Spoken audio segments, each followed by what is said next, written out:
कुछ जगहें ऐसी होती हैं जहां अंधेरा सिर्फ रात में नहीं बल्कि हमेशा रहता है। दीवारें, खिड़कियां और छतें जैसे चुपचाप चीखती हैं। ऐसी ही एक जगह है डी मोंटा कॉलोनी। लोग कहते हैं कि यहाँ इंसान अब नहीं रहता, सिर्फ आत्माएं हैं जो अपने शिकार का इंतजार करती हैं। आज मैं तुम्हें ले चलता हूँ उस जगह जहाँ हर दीवार एक डरावनी कहानी बताती है।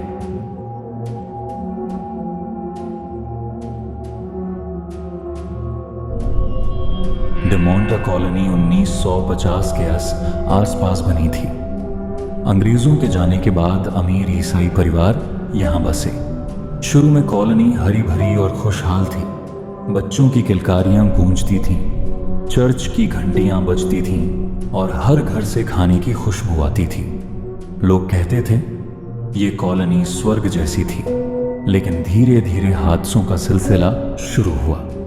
सबसे पहला हादसा हुआ जब एक छोटा बच्चा कॉलोनी के बीच बने कुएं में गिरकर मर गया। लोग बोले यह महज दुर्घटना है, लेकिन इसके बाद कई रहस्यमय घटनाएं हुई। किसी औरत की लाश कमरे में पाई गई, कोई आदमी अपने घर में फांसी पर लटका मिला और एक पूरा परिवार अचानक गायब हो गया। बुजुर्ग बताते हैं कि कॉलोनी उस जमीन पर बनी थी जहां पहले कब्रिस्तान था।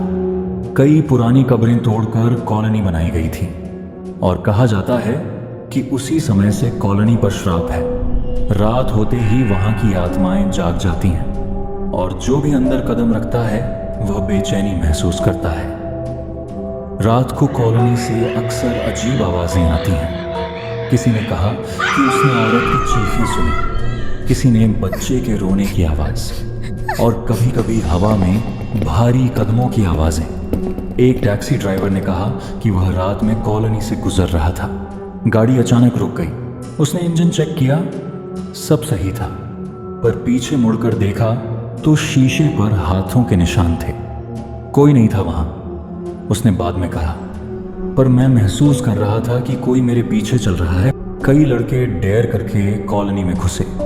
जैसे ही उन्होंने फ्लैशलाइट चलाई, टूटी दीवार पर खून से लिखा दिखाई दिया, गेट आउट। अगले ही पल टॉर्च बंद हो गई। मोबाइल स्क्रीन पर अचानक सफेद चेहरे की झलक आई। उनका दिल धड़कने लगा और डर से वे दौड़ते हुए बाहर निकले। कॉलोनी का सबसे डरावना मकान है मकान नंबर 7। कहते हैं कि वहां एक पति ने अपनी पत्नी को मारकर दफना दिया। तब से हर रात दीवार पर खून से लिखा दिखाई देता है, लीव नाउ। सुबह होते होते लिखावट गायब हो जाती है।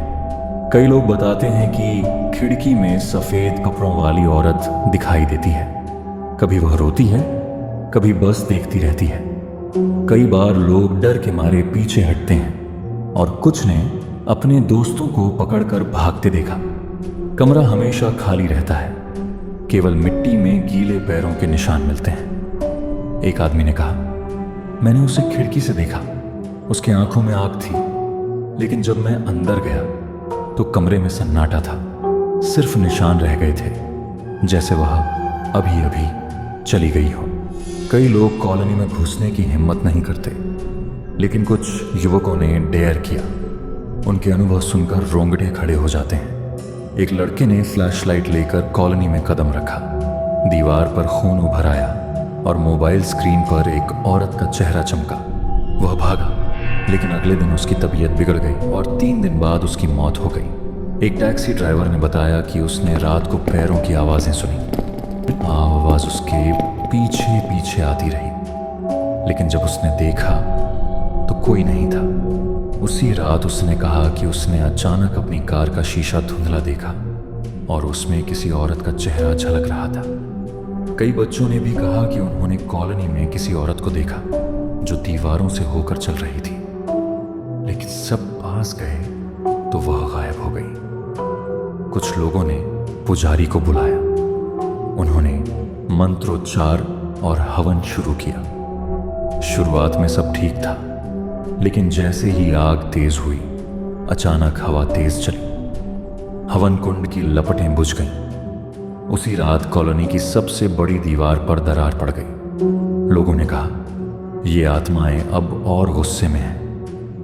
रात के समय वहां जाने वाला हर इंसान बेचैनी महसूस करता है। कुछ लोगों ने कहा कि दीवार के अंदर से फुसफुसाहट सुनाई दी। एक लड़का हिम्मत करके पास गया और उसने महसूस किया कि कोई उसके कान के पास धीरे धीरे सांस ले रहा है। आज डी मोंटा कॉलोनी जर्जर और टूटी पड़ी है। पेड़ पौधे दीवारों को निगल चुके हैं। दिन में सिर्फ सन्नाटा है, लेकिन रात को हवा भी भारी लगती है। स्थानीय लोग चेतावनी देते हैं, सूरज ढलते ही कॉलोनी का रास्ता मत लेना। अगर किसी ने तुम्हें नाम लेकर बुलाया तो कभी मत मुड़ना, क्योंकि जो आवाज तुम्हें बुलाती है वो इंसान की नहीं होती। यहां अब इंसान नहीं रहते, सिर्फ आत्माएं हैं। कई लोग कहते हैं कि रात के समय दीवारों से झांकती आंखें दिखाई देती हैं और कभी कभी मिट्टी में गीले पैरों के निशान खुद बन जाते हैं।